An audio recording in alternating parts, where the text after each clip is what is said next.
You got Mac with you here on Birds 365, and we're lucky enough to get Ben Solak to join us on this Football Thursday. Ben, I don't know if you tuned in at all after the first hour. We had Marcus Hayes on, and we got off on a little tangent talking about the culture of the Philadelphia Eagles, where they are right now, veteran guys that they have, the coach and coaching staff, a little bit of a change on the coaching staff, and the quarterback that they have. How good do you think the Philadelphia Eagle culture is coming into 2023? Well, I think it's tough to have a bad culture coming off of a Super Bowl appearance. Like, I think that winning cures all ills, right? I mean, when we were sitting down and talking about the split that led to Doug getting fired and kind of Howie Roseman winning that battle and keeping that job, I think we were facing a difficult reality with the Eagles where it comes to most teams in the league don't have this kind of linear flow where, like, you know, the owner is as involved as Jeffrey Lurie is, and then it all goes directly to the general manager, Howie Roseman, who's as involved as he is. And Howie's obviously a guy who has his friends in the league, but also has his enemies. Like, Howie's not a universally loved dude. And so when you kind of have this very, it's kind of a two-man game at the top, right? The head coach here is always going to be the third honcho, the third of the three musketeers. And the general manager kind of has some bad blood in some places in the league.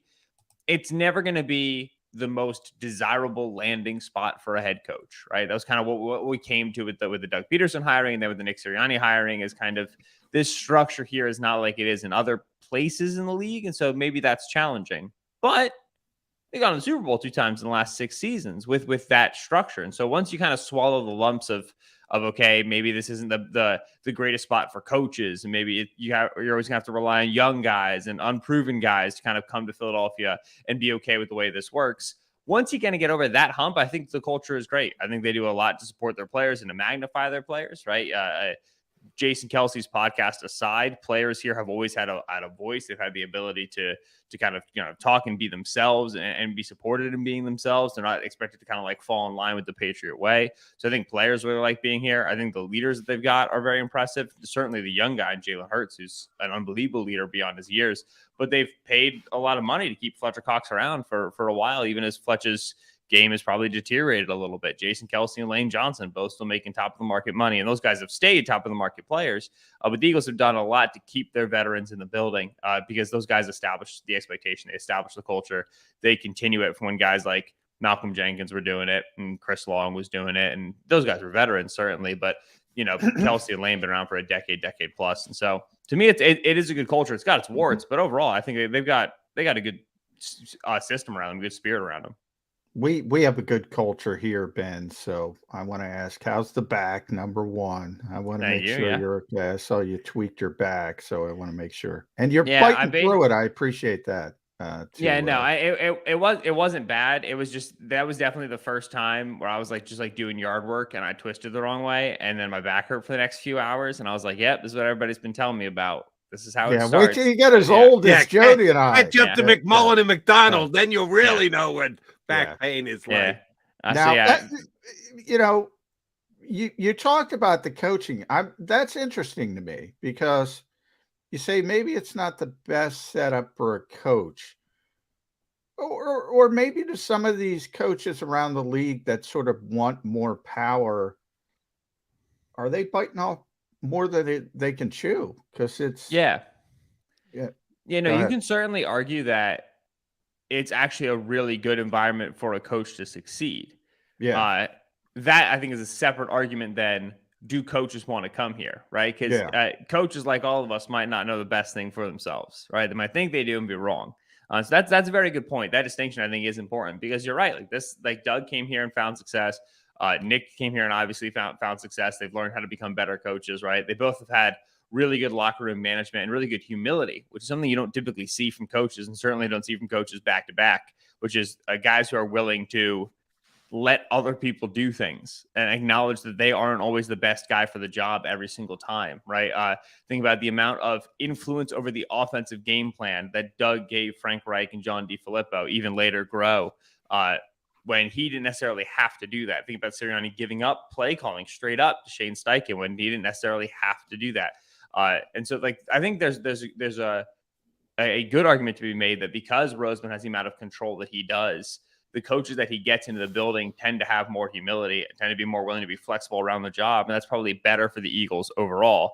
It does, I think, still matter in terms of the larger scope of things, right? Where it is important that the Eagles continue to have young coaches on the position staff that they can feed up and that they can develop into the coordinator roles. And it's important that they're able to keep winning and keep Nick Sirianni happy, right? Like I don't think what happened with Doug starting to lose a little bit of ball and then say, hey, I need more control over the 53.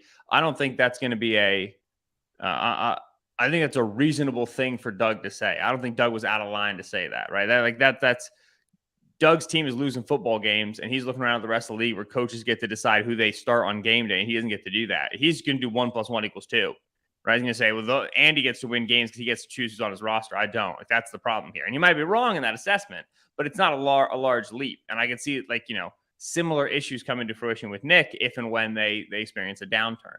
And so I think there's two sides to that sword, but you're very right to say that, even if coaches don't like the setup, maybe coaches should like the setup. Seems like it's a good spot overall. All right. We go from a very broad question to a very specific question. Philadelphia Eagle linebackers. Last year, with a different defensive coordinator and a different linebacker coach, they basically played two linebackers every single snap. One at least, and oftentimes, or at least part of the time, only one linebacker on the field, not two. But last year, they didn't use their backup linebackers at all. Now, there's reason for it. Their two guys, starters, stayed healthy, and number two, they both played pretty damn well. Will we see the same this year with Sean Desai and their new linebacker coach since Nick Rallis went to Arizona with Jonathan Gannon? I guess it's a roundabout way of me asking, how much is Nick Morrow going to play linebacker for the Philadelphia Eagles? Is he going to step into, if Nakobe Dean becomes Edwards, will Nick Morrow become Kaiser White for the Eagles this year? Yeah, I would expect that you're still going to see a vast majority of the snaps have two linebackers, and you're going to see Nakobe Dean be the Mike. They spent all last year teaching him Mike linebacker, teaching him TJ Edwards' job. Even when Kaiser White was bad, they said, nope, we're teaching Nakobe Dean Mike. He's not playing Will. I thought that was an interesting decision, but it was what they did. And so I think that you're going to see Nakobe take TJ's job, and then Nick Morrow's going to step in and be the weak side linebacker, the Will, and that was Kaiser White's job. The third linebacker on this room is Christian Ellis. Like, it's not, it's tough to figure out who's the third guy to get on the field overall. And the helpful way to think about the third linebacker job is this. Back in the day, 4-3-4 defense, right? It's what we all learned. 4 down linemen, 3 linebackers, 4. Why do people keep talking about 4-3 and 3-4? Yeah, and it drives me insane. Yeah, this is the framework that I think is better, right? Back then, 4-3-4, right? That's what we learned, 4-3. And then when you wanted to get nickel defense, took that third linebacker off the field, and you made him a defensive back. Now you're in the 4-2-5. The best way to think about defense for the Eagles is this. You're always going to have 4 linemen on the field. You're always going to have 2 linebackers. You're always going to have 4 defensive backs. That's 10. That 11th guy is either going to be a defensive back, or he's going to step onto the line of scrimmage and be like a pass rusher. And they're going to have 5 defensive linemen. Yep. They're skipping the linebacker position. They're not doing linebacker, nickel. They're doing nickel, edge, right? And that's where people talk about the 3-4, right? That's where that starts to get conflated and added in, because a lot of times 3-4 defenses played these 5-man fronts. They played with 3 defensive linemen and then 2 outside linebackers. And those guys were linebackers, so it was 3-4 because they were in the linebacker position, but really it was 5 guys on the line of scrimmage. Yeah. So the Eagles are either going to have 5 dudes on the line of scrimmage and 4 secondary players, or 4 dudes on the line of scrimmage, 5 secondary players, and those 2 linebackers, they're always just going to be there hanging out, and they're never going to change. Yeah. That's kind of the way this defense is going to vacillate, at least on early downs, right? We're talking about base defense. Once it's like 3rd and 12, then you're going to start doing weird stuff. But on regular basic downs, that's what you're looking at. You hit my pet peeve. I'm glad you did this because I need your help at the Ringer. I need all you guys to get behind this. It's a 50 front. It's a 40 front. And I want to stop calling Hassan Reddick a linebacker.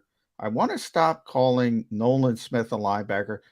there's so many fans that because of that simple word, Ben, they think their position is closer to the guys we've been talking about, Nakobe Dean as off-ball linebackers, Nicholas Morrow, Christian Ellis, than Josh Sweat and Brandon Graham. Mhm. Why can't we just all agree edge rusher, edge rusher, edge rusher? Right. Yeah. Well, that's like the edge rusher way of thinking about things has largely been like the result of kind of scouting and getting players in the league from the college level, because you just start looking at guys and dudes who were previously 6'4", 245 were playing Mike linebacker, right? That's Jack Yeah. Campbell out of Iowa. He came out this year, now he's with Detroit. But now that guy who's 6'3", 240 is Nolan Smith, and he's been playing on the edge for Georgia. And Georgia's going to call him a linebacker because that's how Kirby Smart learned how to talk football 40 years ago, right?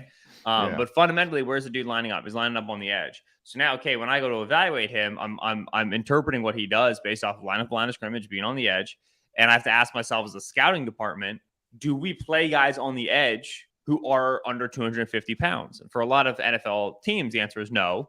So, okay, we're not taking Nolan Smith unless we're taking him as a linebacker, unless we're taking him to play a different position.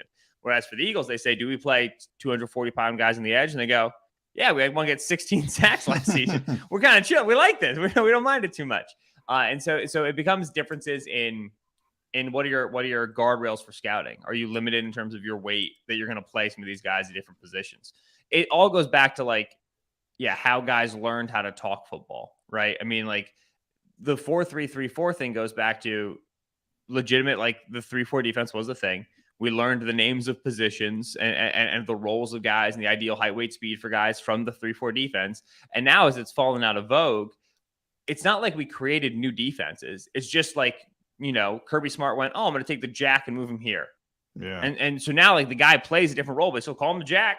And for him, the jack is a linebacker because that's what it's always been, right? Yeah. And so that's kind of like incremental innovation. People don't think about things in different terms. They're just going to say, it's a 3-4 versus us on the outside. We're going to be like, but it's not 3 and it's not 4. The numbers are wrong, because we're looking at it from the outside in. I'll give you the guy who, this is just my take, that people can't move past the way that we've described players on the field for as long as we have.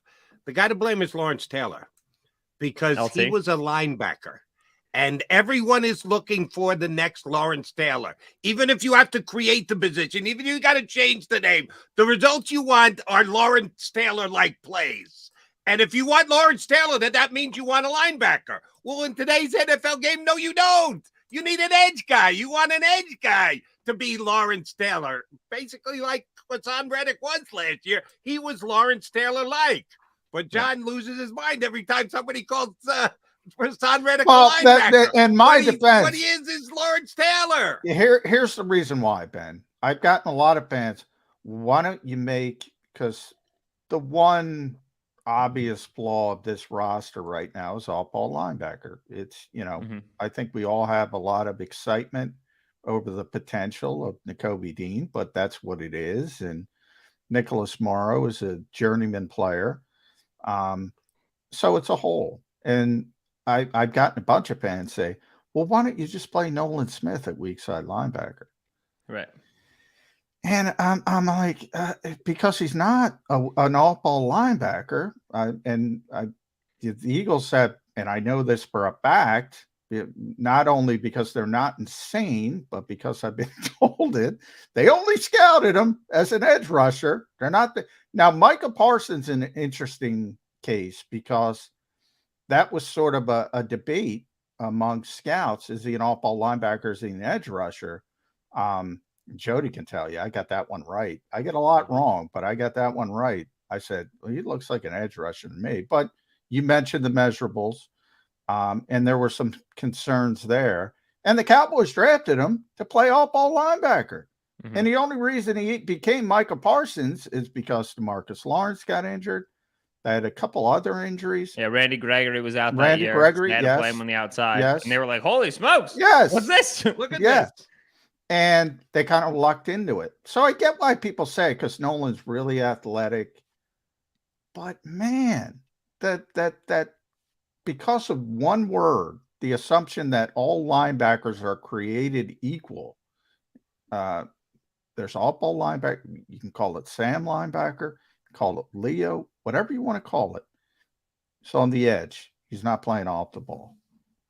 Yeah, and the thing is, like, it sounds like it should be easy, right? Like, take him from edge and put him at off-ball linebacker, right? Like, let's just do it. But it's the same thing as switching a guy from left tackle to right tackle. Yeah, it's the same job, but it's not.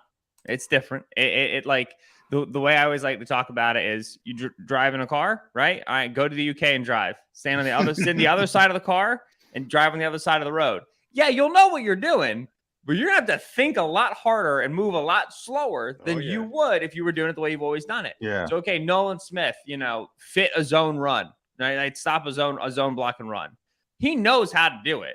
But if you put him at off-ball linebacker, he's going to be sitting on the wrong side of the car, doing it from the wrong lane on the road. And so he's going to move a lot slower, and he's going to think a lot harder. And you don't want your players moving slow and thinking hard. You want them moving fast and being quick. And so it's we got the same question at Philly Special, like Nolan Smith off-ball reps. And it's like, listen, he's going to drop sometimes. Like, he's absolutely going to drop off line of scrimmage and playing coverage. If every single off-ball linebacker, if Nakobe Dean and Nick Morrow both get hurt in game one, absolutely, they're going to sit in a meeting room somewhere and go, should we play Nolan a little bit? Should we try to see if we can do, like, it's a big red button. You can break the glass and push if you need to, but they didn't draft the guy 30 overall to play him a linebacker. Is Howie Roseman we're talking about. They drafted him at 30 to play him off the edge. Yeah. All right. I do want to get you to look into your Eagle crystal ball for this upcoming season a little bit, Ben.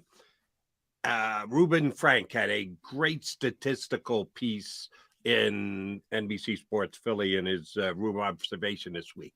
He looked at the Eagles' top three running backs, or at least as most people see them, DeAndre Swift and Rashad Penny and Kenny Gainwell. Every single one of them have a significantly higher average yard per carry in a game where they had 10 carries or more. The more they get the ball, the better they are running it. It goes up significantly. You can check the numbers. I don't have them in front of me, but Ruben pointed this out. I go, wow, that's a huge difference. So they all seem to play the same way. Give it to me more, you get better production out of it. Well, they can't give them all 10 carries a game. They're not going to run it 30 times. Not if Jalen's running it and throwing it. It's just not happening. How do you think they're going to deploy their backs this year? How is that going to work? Is it a different guy every game, every third game? You're going to be the 10 carry a game guy. Or is it going to be hot hand in game? How do you think the Eagles will use their backs this year? Yeah, I haven't read Rube's piece. I'm curious. I went to go find it. I'm curious to see what it looks like. The 10 plus carry thing is tricky for me, just because to me 10 plus carries means more times to break off a 40-yard run, right? It doesn't necessarily mean more efficient on a snap to snap basis. It means when you only run the ball 4 times, it's unlikely you're going to break off a chunk one. Run the ball 14 times, you're going to get a couple more 3-yard runs, a couple more 2-yard runs, a couple more 4-yard runs, and all of a sudden a 12-yard run, that solves our problem. And so it is tricky. They have an absolute home run hitter in Rashad Penny. Penny is a nightmare to handle when he gets in a big space. They have a good pass catching back in DeAndre Swift and a good pass catching back in Kenny Gainwell.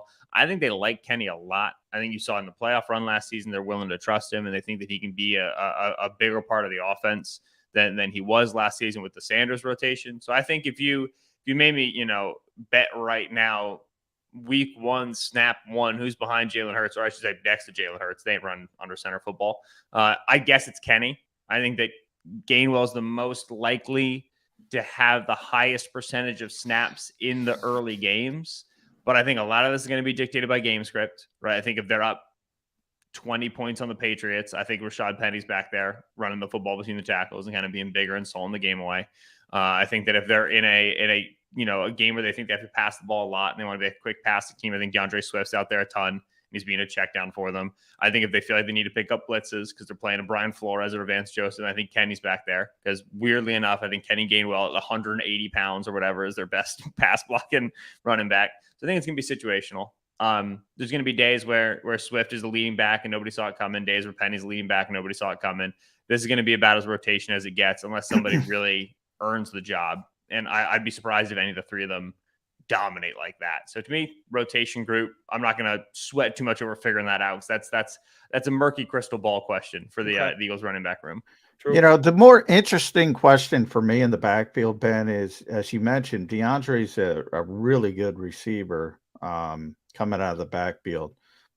Kenny Gainwell is a really good receiver, although we haven't seen that much of it. You've seen it at times. And that's my question. Do you need a really good receiving back when Jalen Hurts is your quarterback? He's not the Right. guy who's going to be dumping off the football like some traditional pocket passers who need that guy. You can run some flats. They're not a screen team with Jalen. Is it important to have a big time pass catcher in the backfield? I think my answer is no. I definitely think it's nice to have, again, like a big red button in a glass case. It's really beneficial to be able to have a back who you can trust to catch the football. A good way of thinking about running back targets is that they're chosen. They are decided, right? When you play wide receiver, you got to be ready at any point to be all of a sudden you're a 10 target guy one game. Like, oh shoot, like they're doing this to that and they're playing this on coverage and quarterback getting flushed to my side of the field. All of a sudden, like I'm catching the football. Running back targets come usually one of two ways. One is a design mismatch. Hey, it's 3rd and 4. We know they want to play man. We can get you out of the backfield. You're going to get up on a linebacker, run an option route. We're going to hit you first down. So that's decided upon. We like your matchup. Or 2, a running back target is a part of the quarterback's intention for the play, right? You brought up Jalen Hurts, and it's a perfect thought process. Hurts is just never going to think about throwing the ball to the back because you have to do it in rhythm. It's going to be, okay, there's A.J. Brown. He's closed. Okay, Devontae Smith on the backside. He's not open. All right, time for the check down. Kenny Gainwell. And Jalen Hurts is always going to go, okay, there's A.J. Brown. Okay, there's Devontae Smith. All right, now I'm going to run the football. Right? That's why shouldn't he? And not necessarily runs and scramble and go, but let's extend the play. Let's let Devontae run around a little more. A.J., Dallas Goedert, and see if we can get something down the field. And so he's just not going to choose to throw the ball to the back in the timing that will help the back actually make the catch and go pick up yards that's necessary. He's never going to Phillip Rivers it, where like Rivers would take one look at the defense and be like, oh, the back can get 6 yards if I get him the ball right now. Yeah. Like it's not Jalen. And that's great. Like it's not a criticism. It's a play style thing. And so I agree that you're not going to have a high target, highly productive receiving back, Austin Eckler, Christian McCaffrey, in this Eagles offense because of the way that it's built and the way that Jalen Hurts is built. With that said, it's really nice to be able to say, all right, 3rd and 3, we're going to swing this thing out to Kenny Gainwell. Like we're going to like run guys down the field and Kenny's going to go shallow and he is like legit part of the read. And Jalen, like if they bail out and the linebackers sinks, they're worried about deep downfield, just tap it over to Kenny. And we know that his hands work and we know they make guys miss in space. It's still a nice tool to have in your toolbox. It can solve problems for you.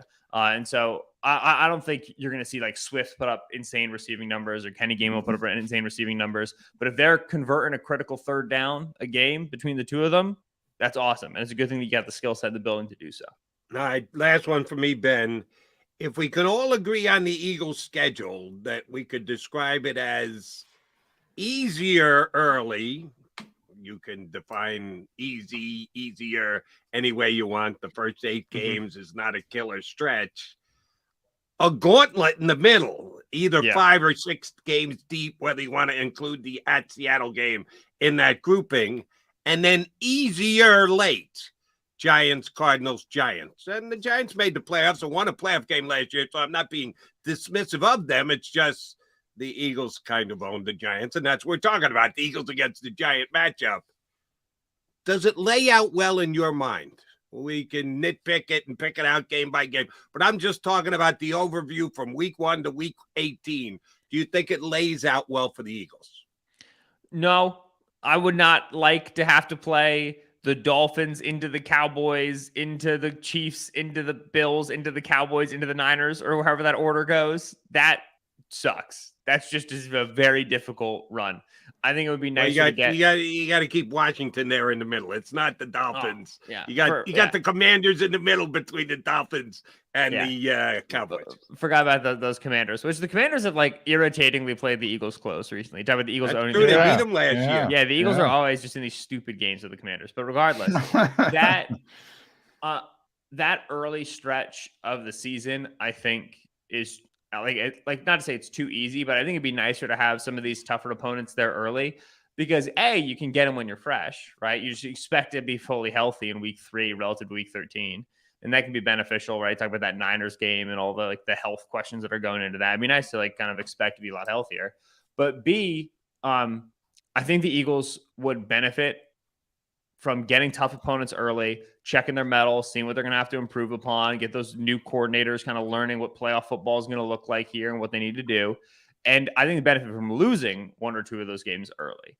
Just like, you got to feel the rattle of the Super Bowl hangover. You got to feel your mortality again. You know what I'm saying? Like, you had such a good season. You come out of the gate 6-0, 7-0. You start feeling like, oh, it's going to be it's just like last year. Like, here we go. Kind of like, we're just walking over the Buccaneers, walking over the Rams. Like, it's just not, they're not scary teams. And then all of a sudden you kind of get a reality check in the middle of the season. And then it's a question of, okay, do you have enough time to circle the wagons with a whole new coaching staff and figure out what the adjustments need to be going into playoff time? It's always like we experienced this last year. It's always tough being the undefeated team. It's always tough being the one loss team and trying to think about, are we trying to keep these records going? Like, it always becomes the narrative. It's always something that gets talked about. I would not mind them playing a great tough game against the Chiefs in week 2 and losing it 31-28. Like, that would not bother me at all. And they're going to lose games this year. So we got a lot of tough opponents. Let's get one out of the way. Let's not have to deal with the whole mystique that goes around it. And let's start feeling the mortality, especially again for those coordinators. You really want to be at a point where you're getting to playoff football and those guys know how to solve problems with a new roster and a new environment. And there's a way that the Eagles are going to get lulled into an over-exaggerated sense of their strength by playing such a light run early. And that'd be a thing that I would worry about just in terms of handling that Super Bowl hangover. As it is, it's not that worse. It's not that bad of a schedule. The NFC West is nice. The NFC East, I don't think will be as good as it was last year in terms of 3 playoff teams. And so it's okay. It's just, that run in the middle is it's a gauntlet and a half, man. Yep. Yeah, it is. At Benjamin Solak, follow Ben on Twitter. The Ringer, NFL staff writer, does a tremendous job there. Listen to the Philly Special podcast with our buddy Sheil Kapadia. You mentioned mortality, Ben. I'll leave it there real quick. What's the floor of this team? And by floor, I mean if they're relatively healthy. I don't even mean, we all know injuries can derail anybody, but they're middle of the pack, even if it's not as good as last year when they were very healthy. What's the floor of this team? We all know the ceiling. We're all optimistic. How bad could it get? They should be a playoff team. That should be the floor. And if they're sneaking in as a wild card after the Cowboys took control of the division and their defense took a big step back and the offense is struggling to retain the same explosiveness, same magic as last year, okay, there's too much talent not to be a playoff team.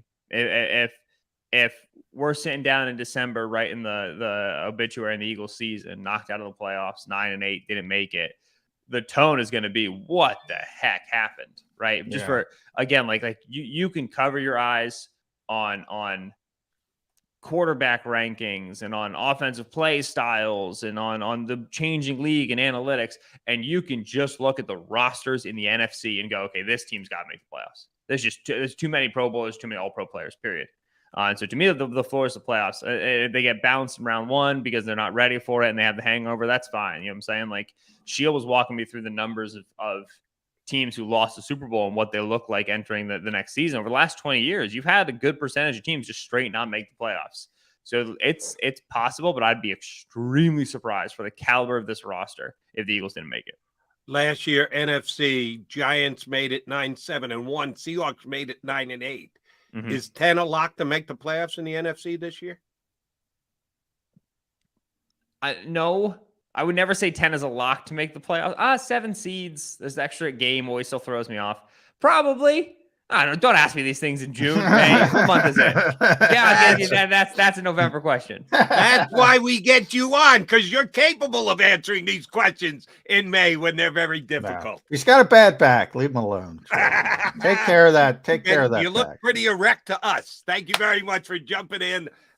We will certainly be hitting you up plenty at unfair question times of the season and in very fair question times of the season. I hope to have you on a lot this year. Thank you very much for doing it today.